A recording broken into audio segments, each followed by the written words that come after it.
I've played a lot of gacha games. Even before my content creation was picked back up, I have played quite a few gacha games. And to kick off our Spice Week, today we're going to be ranking every single one of them. There will not be any specific gameplay for these games. I will only briefly review them and why I think they are the way they are. If I went into too much detail, I would take up a lot of video time. Quick warning, I'm in the middle of the Game Trial series. However, none of these games will be listed here as they're recent, and I have no time to play them quick enough to include them in this video. So without further ado, with all disclaimers aside, let's get it started. This video will be organized into a list format. There are 14 gacha games on this list, and I will be talking about every single one of them. Starting off this list is Black Clover M. It really only kept me busy for all about 30 minutes before I never touched the game again.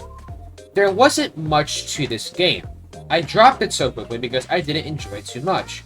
It was like Star Rail, so I was excited to try it at the time since I was still a Star Rail fanatic, but I quickly dropped it because a day later, I had no motive or anything of the sort to play the game.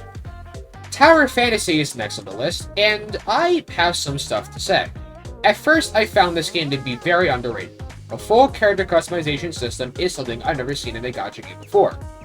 That being said, that was the only good part about the game. After a day or two, I could not find any motivation of any kind to play the game. When you have one good thing about your game, with the rest of it being boring, that is not a good game at all. Plus, it's over 80 gigabytes, what the fuck? Now, I know it's a bit shocking that Genshin wasn't the first on this list, with how much I talk shit about it. But it's here now. Genshin was a game I was into for about like 2 months.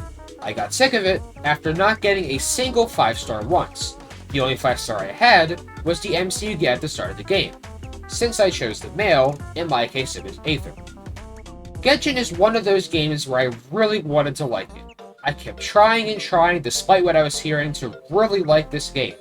But the payouts were peanuts, and the story was a snooze fest. Besides Fontaine. Fontaine was actually pretty good. So, now I've stopped trying to find any joy in playing that game, because I can't. I'm not going to force myself if I don't like it. Snowbreak is up next, and just to put it simply, I feel really upset about this game. I really wanted to like this game. It was a third-person gacha shooter PvE game, and this concept was pretty new to me. But again, like with Tower Fantasy, I just couldn't find a single reason to keep playing the game. Now this one's interesting. Blue Archive is on this list because there was a time I genuinely enjoyed the game. The combat is easy, and the game is easy. The gacha is good, and the characters were good. That's mainly what I look for in a gacha. But there was 2 problems with Blue. The first one being free-to-play progression. In Blue Archive, it is near impossible to progress as a free-to-play player the more you play the game. I know this because I tried tons of combinations and teams at the right levels, and I just couldn't full clear the stages.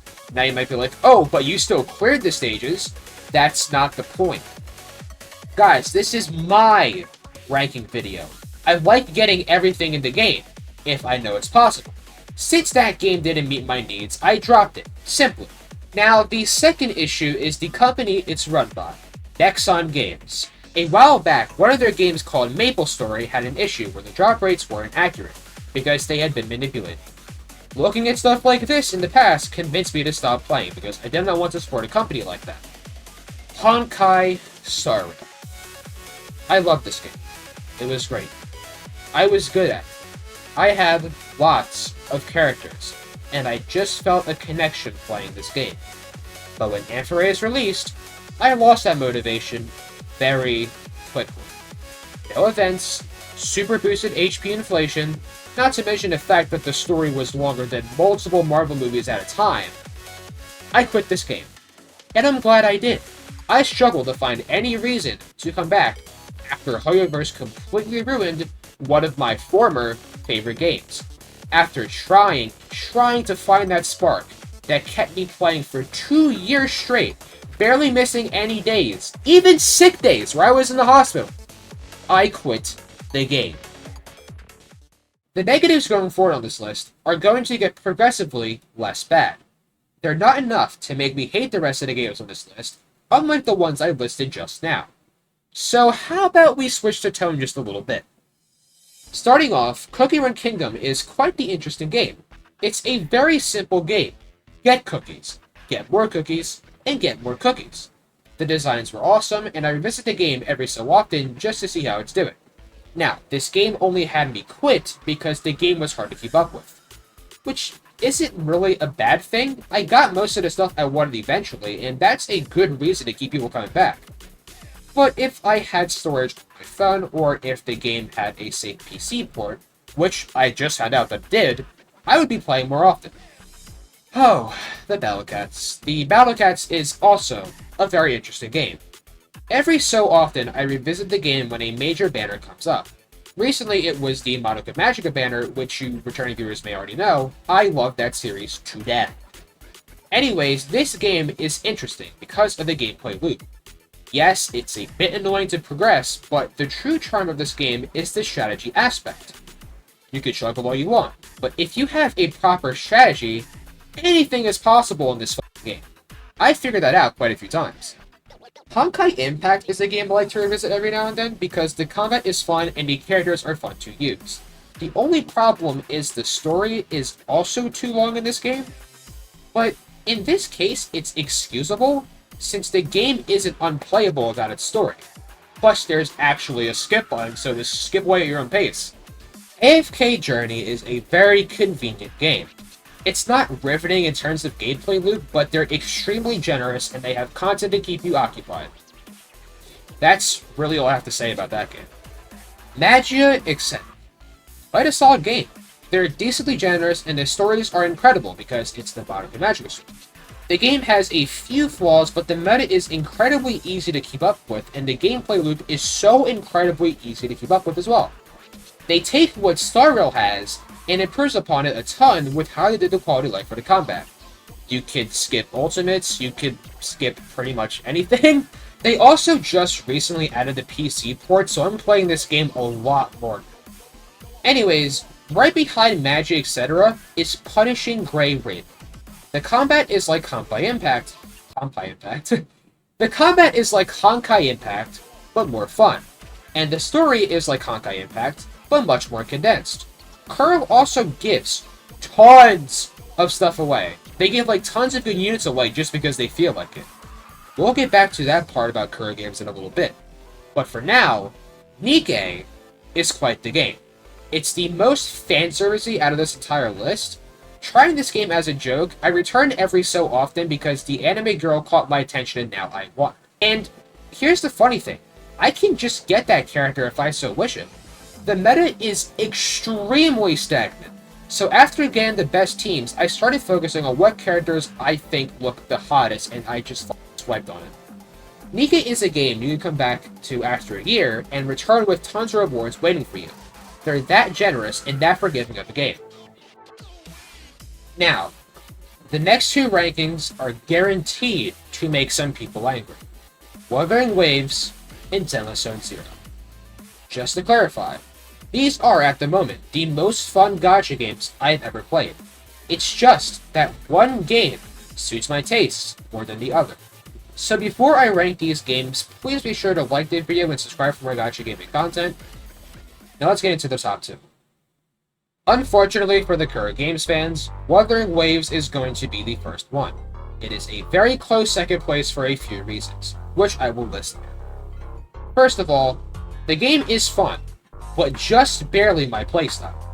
I'm not the best at Wuwa, since I'm not good at Wuwa combat. I only beat holograms because they were bosses that I were used to. Second of all, the endgame is not entirely fun. I like fighting in Wuwa, but the endgame is annoying. Power adversity only has my attention because of the drops. Completing it feels good on the inside, the process of completing it does not. But enough negatives, here's why it's number 2. The devs really cared for this game. Mentioned the PGR portion of this video, they give a lot, and the quality of the combat along with the characters is nothing short of incredible. I went into this game in spite of Genshin Impact for being terrible, but I later grew a love for this game since it just keeps getting better. But unfortunately for Kuro, it's not as grabbing as Zenless Zone Zero is to me. Zenless Zone Zero, my favorite gacha game of all time. Going into ZZZ for the first time, I did not know what I was expecting. A year later, I'm glad I waited for this game. I grasped the game's concept almost immediately. Slowly but surely, my combative skills would only get better. The game really started to peak for me when Miyabi came around. All of a sudden, everything became more fun, and I started clearing so much more easily. Not to mention, I gained a lot of badges in ZZZ, like my badges for climbing the Endless Tower, my badges for clearing Shady Defense, my badges for clearing Deadly Assault. I just could not stop winning in that game. Now, the reason why I have an easier time grasping this game's combat is because the combat feels like it's at my exact level. What is harder but still possible, meanwhile ZZZ, is the food that Goldilocks had that was just right. In terms of meta in ZZZ, the meta is extremely easy to understand. Miyabi is the power ceiling of the game because of how flexible she is. And since she's the ceiling, it's easy to calculate game balance by using Miyabi. I'll say a few more things so that this video isn't a year-long video about ZZZ. The simulation mode, which is Hollow Zero, is the best simulation mode ever made in a gacha game. Nothing comes close to it. The story is short and to the point with every release, apart from the 2.0 story, which had an abhorrent amount of tutorials, and the overall post-disaster city vibe of the game just feels cozy to me. I could talk longer, but I think it's about time we wrap up today's video. This right here is my official ranking of every gacha game I've ever played. This was a very special video, because I look back at every gacha game I play, and I recall every strong point and negative point about those games. I hope you enjoyed episode 1 of Spice Week, because there will be 4 more videos releasing, with the final one releasing on Friday to end the week. For a full schedule, take a look at my community tab, but that's about it for today's Spice Week video. If you enjoyed, please be sure to like the video and subscribe for more Gacha Gaming content. We're on the road to reaching 500 subs, so subscribe to make that vision possible. Comment down below on any feedback, what you want to see next, and be sure to check out my community tab for polls and updates for upcoming videos, and also my Discord server for notifications on when I go live or post a video. Don't forget to also check out my Twitter. I shitpost, engage in my favorite creators, and yell at some dumbasses, so check it out as well. And with that, I'm signing off for now. See you in the next one.